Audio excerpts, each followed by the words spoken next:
بسم الله الرحمن الرحيم. الحمد لله والصلاة والسلام على رسول الله محمد وآله وصحبه ومن اهتدى بهداه. رب اشرح لي صدري ويسر لي أمري واحلل عقدة من لساني يفقه قولي. یەکێکی دیکە لەو بابەتانەی کە سەی لێ بکەین لە بابەتە فیقهیەکان بریتیە لە نوێژی سەفەر یان بە معنایەکی دیکە کورتکردنەوەی نوێژەکان و هەروەها کۆکردنەوەیان. کورتکردنەوەی نوێژ لە سەفەردا حکومەکەی بەبێ گومانی لای کەمی ڕێگە پێدراوە و ڕوخسەتە و هەروەها دەتوانین بڵێین سنەتی پێغەمبەری خوا صلی الله عليه وسلم و تەنانەت زۆرێک لە عولەما نوێژ کورتکردنەوە لە سەفەردا بە واجبش دەزانن. لە قورئاندا خوای گەورە ئیشارەتی پێکردووە دەفەرمێت وإذا ضربتم في الأرض فليس عليكم جناح أن تقصروا من الصلاة إن خفتم أن يفتنكم الذين كفروا. ئەگەر ڕۆیشتە دەرێ لە شاری خۆتان بە نیەتی سەفەر و گەڕان گوناحتان ناگاتێ نوێژەکانتان کورتکەنەوە ئەگەر مەترسیتان لەسەر بوو کە تووشی ئازار و ناڕەحەتی بکرن لەلایەن ئەوانەی کە بێ باوەڕن. کە یارە تایبەتکردنی کورتکردنەوەی نوێژ بە کاتی ترس وەکو کات خۆی کە لە ئیمامی عومەریان پرسی گوتیان ئایا کورتکردنەوەی نوێژ تایبەتە بۆ سەفەرانەی کە ترسی تێدایە؟ دەفەرمێت نەخێر، کاتی خۆی من لە پێغەمبەری خوام بیستووە صلی الله عليه وسلم پێغەمبەری خوا سەبارەت بە کورتکردنەوەی نوێژ لە هەموو سەفەرێکدا فەرمووی صەدەقەة تصدق الله بها عليكم، ئەوە چاکە و خێرێکە خوای پەروەردیگار ئاسانکاریەکە خوا بۆی کردوون و ئێوەش سەدەقە و خێر و چاکەکە لە خوای پەروەردیگار وەربگرن. کەواتە کورتکردنەوەی نوێژی 4 ڕەکەعاتی لە سەفەردا وەکو وتم لای کەمی ڕوخسەتە، ڕێگە پێدراوە و تەنانەت ئەگەر بڵێین سنەتی پێغەمبەریشە صلی الله عليه وسلم هەر ڕێی تێدەچێت کە ئیمامی عومەر، ئیمامی عەلی ئیبن مەسعود، ئیبن عەباس، ئیبن عومەر، جابر و هەروەها ئەبوو حەنیفەش کورتکردنەوەی تەنانەت بە واجب دەزانن. ئیمامی مالیک دەفەرمێت کورتکردنەوە لە سەفەردا سنەتی مؤەکەدەیە و خێرترە لەوەی کە ئەگەر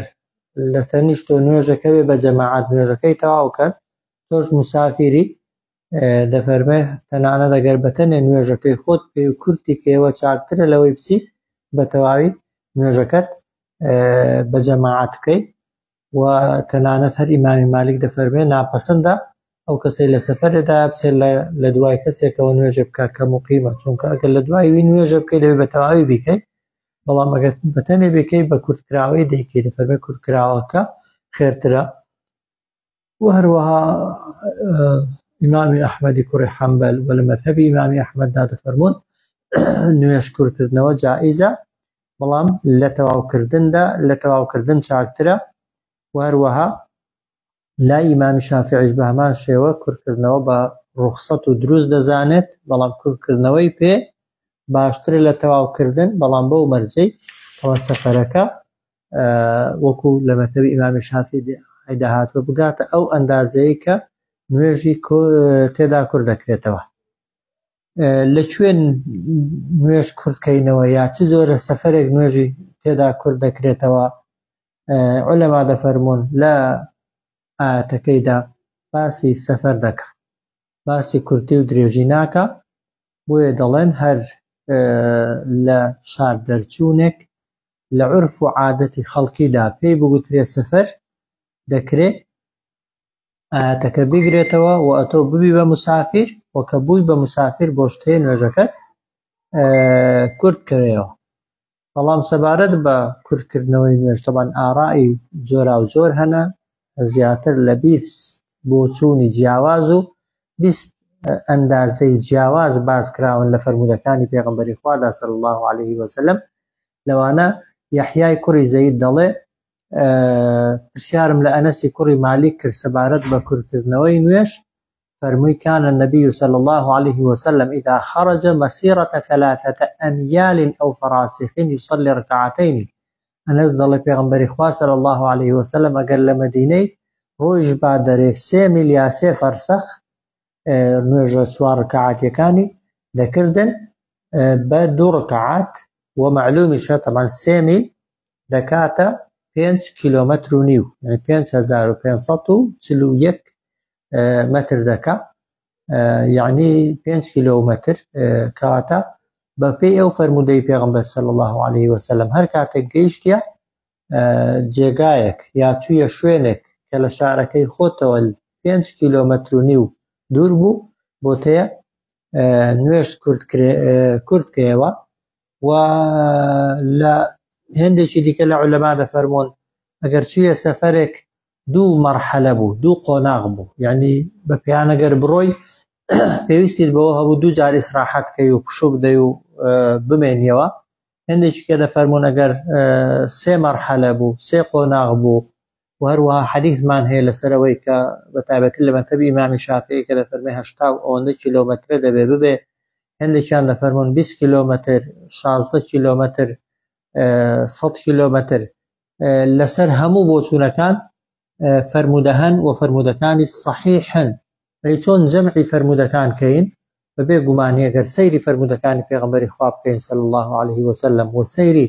سیرەت و ژیانی پێغەمبەری خوا بکەین صلی الله عليه وسلم، وەکو سەحابەکان ئەوانەی بەردەوام لەگەڵ پێغەمبەری خوادا بوون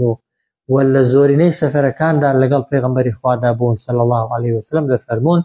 پێغەمبەری خوا هەر لە مەدینەی چوو بێتە دەرێ بە نیەتی سەفەرەکەی کورد بوو بێ یا درێژ بوو بێ نوێژی هەر کورد کردوتەوە. بەڵام بۆچوونی مەذهەبەکان بۆچی جیاوازی هەیە بەبێ گومانی مەذهەبەکان و زانا گەورەکان کاتی خۆی کە فتوایان داوە هەر یەکەیان کام فەرمودەی پێغەمبەری صلی الله عليه وسلم لەبەردەستدا بوو بێ هەر یەکەیان جۆرە سەفەرێکی پێغەمبەری صلی الله عليه وسلم کردوتە قیاس. هەیە جەنگی بەنمونە تەبووکی کە پێغەمبەر تێیدا ماوەتەوە کردوتە قیاس، هاتووە بینی مەسافەی مەدینە و تەبووکی حساب کردووە. مثلا هەیە سەفەری پێغەمبەر صلی الله عليه وسلم بۆ مەکەی بۆ فەتحی مەکەی کردووە بە قیاس، هەیە ئەوەی سوڵحی حودەیبیە کردووەتە قیاس، و هەیە هەندێک لەو سەفەرانەی کردوتە قیاس کە پێغەمبەری خوا صلی الله عليه وسلم بۆ گوندە نزیکەکانی دەوروبەری مەدینەی ڕۆیشتۆتە دەرێ. بەڵام بەڕاستی ئەگەر ورد ببینەوە لە فەرمودەکانی پێغەمبەر و بەراوردی فەرمودەکانی پێغەمبەر بکەین صلی الله عليه وسلم و قسەی سەحابەکان بێنین، دەگەینە ئەو نەتیجەیە کە لە شاری خۆت دەرچووی بە نیەتی سەفەرکردن. سەفەرش طبعا هەر کەسەی لە لای خۆیەوە دەزانێ سەفەر چییە، بە نیەتی هەر شتێک ڕۆیشتوێ دەدرێت. گرنگەوەی ئەو ڕۆیشتنە دەرەی تۆ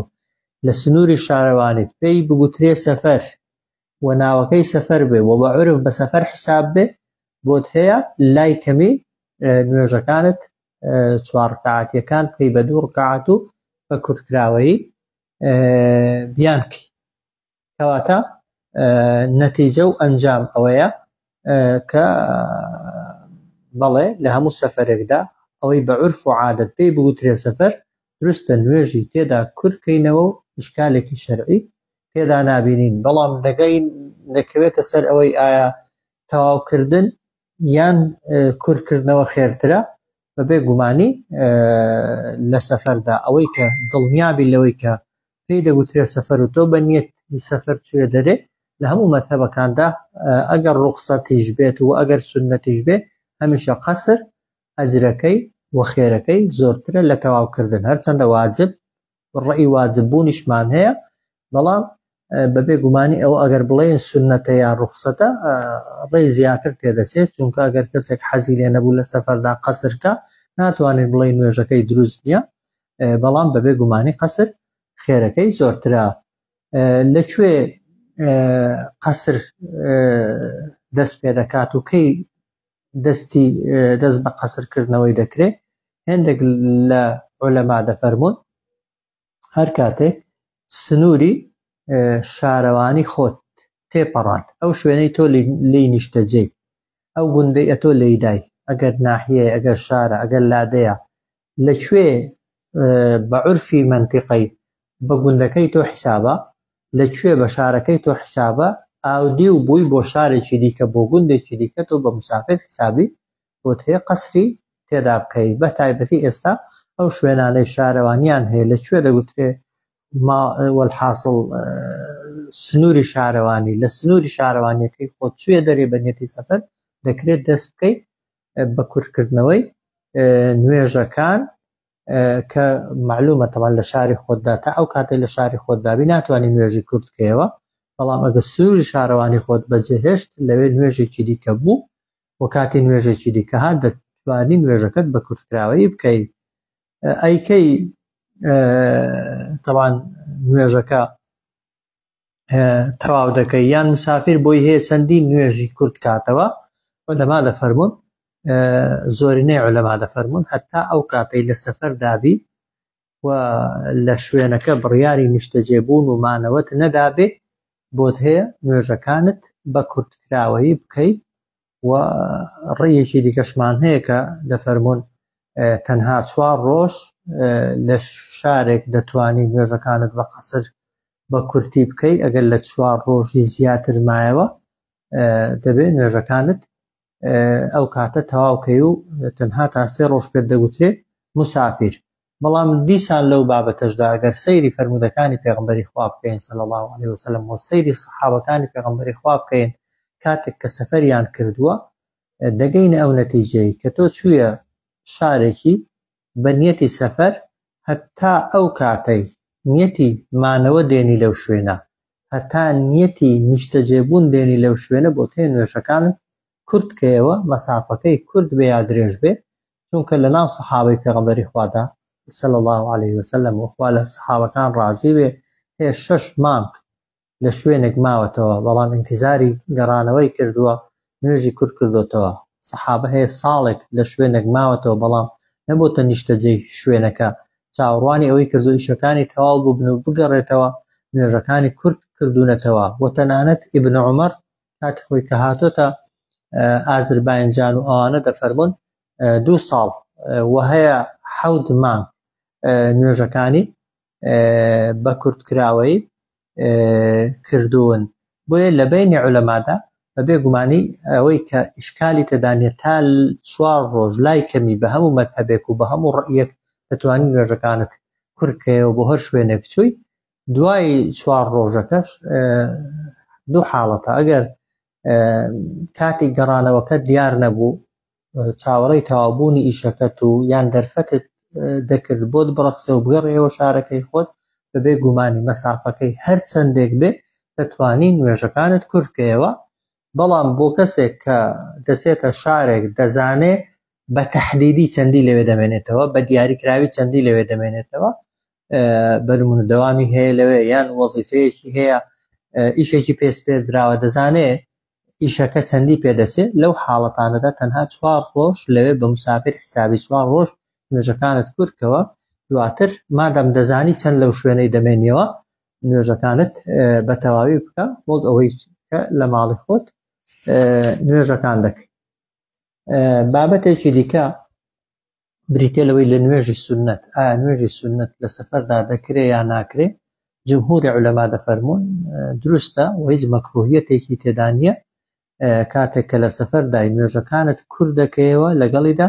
سونەتەکانی پێش و پاشی نوێژە فەرزەکان بکەیت. بەڵام ئیبن عومەر خوا لێ رازی بێ دەڵێن کاتێک کە لە سەفەر بوو ڕەفیقەکانی دەدی نوێژی سونەت دەکەن، پێی دەگوتن ئەگەر من نوێژە سونەتەکان بکەم لە سەفەردا ئەو نوێژە فەرزەکەی بە تەواوی دەکەم. پێی دەگوتن لە سەفەردا نوێژە واجبەکە کورت دەکرێتەوە، بۆیە لە سەفەردا بە کورتی دەکرێت سونەتەکانی پێش و پاشی نوێژە فەرزەکان بکەیت، ئیشکالێکی نییە. بەڵام ئەگەر نەشیکەی ئیعتیادیە و حەدیثی صحیح پێغەمبەر صلی الله علیه وسلم ئەو کاتەی کە و ئەو کەسانەی لە مقیمیدا لەو کاتەی لە ماڵی خۆیاندا بوون چ عیبادەتێکیان کردبێت چەند سونەتیان کردبێت لە سونەتی پێش و پاشی نوێژە فەرزەکان لە سەفەردا ئەگەر نەشیکەن عوزریان هەیە و ئەجری کردنەکەیان بۆ حسابە بۆ چونکە ئەوان ئەو کاتێک کە لە ماڵ بوون و مقیم بوون لە شاری خۆیدا سونەتەکانیان کردووە بۆیە لە سەفەردا و زۆرێک لە سەحابە دەفەرمون پێغەمبەر صلی الله عليه وسلم ئەبوو بەکر و هەروەها ئیمامی عومەر عوسمان عەلی لە سەردەمی خلافەت و دەسەڵاتیاندا لەیان نەبێنراوە لە نوێژی لە سەفەردا نوێژی سونەتیان کردبێت جگە لە شەو نوێژیان کردووە وازیان لێ نەهێناوە سونەتەکانی دیکەیان نەکردوون بەڵام ڕیوایەتیش هەیە کە پێغەمبەر صلی الله عليه وسلم لە فەتحی مەککەدا بینیویانە لە ماڵی ئومەهانی 8 ڕکعات نوێژی سونەتی ئەنجام داوە ئەنجامدانی 8 ڕکعاتەکە بەڵگەیە لەسەرەوەی کە دروستە بەڵام ئەوە کە لە سەفەرەکانی کەدا پێغەمبەر نەبێنراوە صلی الله عليه وسلم نوێژە سونەتەکانی پێش و پاشی فەرزەکان بکە بەڵگەیە لەسەرەوەی کە دەکرێت نەیکەین بابەتێکی دیکە ئایا لە ڕۆژی جمعەدا سەفەر ڕێگە پێدراوە یا ڕێگە پێدراو نییە بێگومان ئەگەر ڕۆژی جمعە بزانی دەچێ شوێنێک و جێگایەک نوێژی جمعەت نافەوتێت و ناچێ ئشکالێکی تێدا نیە بە بێگومانی سەفەرکردن دروستە وە کە چوویە سەفەریش ئەگەر نوێژی جمعەت کرد تەمان بە بێگومانی نوێژی جمعەی 2 ڕکعاتە دەیکەی دروستە نوێژی عەسریشی بێنیە گەڵێ ئەوانەی دەڵێن لەگەڵ نوێژی جمعەدا نوێژی عەسر جەمع ناکرێ یا قەسر ناکرێ بێگومان بۆچوونێکی دروست نییە و هەندێکی دیکە لە عولەما دەفەرمون تەنانەت ئەگەر سەفەرەکەت زەڕوڕ و پێویست بوو و ئەگەر نەچوو بای وەک دەڵێ مەسلەحەت و بەرژەوەندیەک لە ناو دەچوو ئەگەر جمعەشت بسێ هەندێک لە عولەما دەفەرمون سەفەرکردن هەر دروستە لەو کاتی لەوێ جمعەی دەکەی یان نوێژی خۆت بە قەسر دەکەی مەوزوعێکی دیکەیە بەڵام لە هەموو حاڵەتەکاندا بەڕاستی احتیاطەن وا چاکە ئینسان لە ڕۆژی جمعەدا سەفەر نەکات بۆ شوێنێک کە بزانی جمعەی دەچێت ئللا لە حاڵەتی پێویستی و زەڕورەتدا نەبێت کە پێویستی و زەڕورەتێک و مەسلەحەتێکی گەورە و بەرژەوەندیی گەورە پەکی کەوت بە بێگومانی ئەو کاتە دروستە بەڵام لە هەموو حاڵەتەکاندا ئەگەر بکرێ ئینسان جمعەی نەچێ سەفەرەکەی هەر نەکا گە بزانی جمعەی دەفەوتێ و ئەگەر جمعەی نەفەوتە ئەو کاتە ئیشکالێکی تێدا نییە کە ئەوە بابەتەکە بابەتێک قەسر بوو شتیان بەخوای پەروەردیگار لە وانەی داهاتوودا باسی جەمعیش دەکەین بەڵام یەک ملاحەزە و یەک تێبینی ئاگامان لێی بێ قەسر کورتکردنەوە تایبەتە بە سەفەر وەکو گوتم تەنها ڕەیەکی زۆر لاوازمان هەیە کە دەڵێ لە شاری خۆشتدا ئەگەر نیەتی سەفەرت هێنا بە نمونە کەسێک نوێژی نیوڕۆی لە ماڵەیە بەڵام بەتەمایە دوای نیوڕۆ چێتە سەفەرێ چۆن نوێژی عەسرێ دەکا کە دەزانی عەسر لە ڕێگادایە هەندێک وەک دەڵێم ڕەیەکی زەعیف هەیە دەڵێ مادام نیەتی سەفەرت هەیە بۆت هەیە نوێژی نیوڕۆیە بکەی بە 4 ڕکعاتی بەڵام عەسری بێنیە گەڵێ بە 2 ڕکعاتی بەڵام ئەوە گوماناویە بەڕاستی ئینسان بۆی لەو ئیشکالەی دەرچین ئەگەر بە نیەتی سەفەر دەتەویست لە ماڵ بچێ دەرێ کاتی نوێژی نیوڕۆ یا کاتی نوێژی مەغریب لە ماڵ بووی زانیت نوێژی دووهەم دەکەویە ڕێ دەکرێت نوێژی عەسر بێنیە گەڵ نیوڕۆیە بەڵام بە جەمع مادام لە شاری خۆت داوی لە سنووری شارەوانی خۆت نەچێ دەرێت تەنها بۆت هەیە جەمعەکەی و هەروەها یان مەغریب لە ماڵی خۆتی دەکرێت عیشای بێنیە گەڵێ بەڵام بە جەمعی بکەی باشترە چونکە ئەتۆ لە شاری خۆت داوی و مەسافەی شاری خۆت بەجێ نەهێشتووە